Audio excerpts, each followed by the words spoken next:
Alright, so after driving almost 1,000 kilometers with it, I'm going to take it off the car now that it's hooked up correctly and drain it out, see what's inside.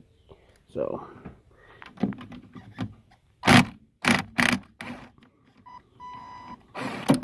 oh, that's cool. So now I've got the catch can off the car. Like I said, I've got almost 1,000 kilometers on it.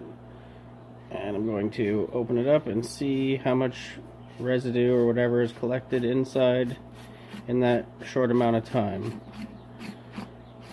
With it hooked up correctly, that is.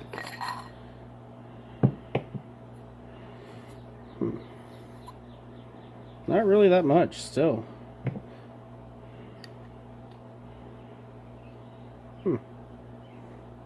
Like it does have like a bit of a oil residue to it, but no significant collection to dump out. So I don't know what that means for me.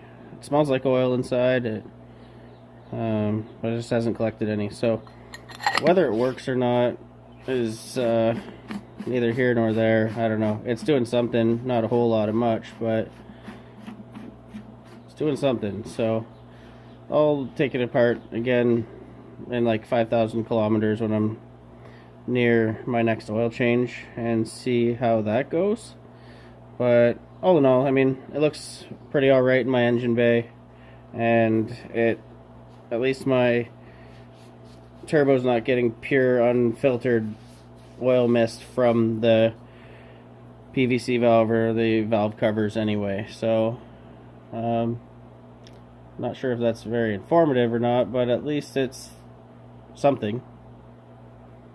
Alright, thanks for watching. Hit the like and subscribe button.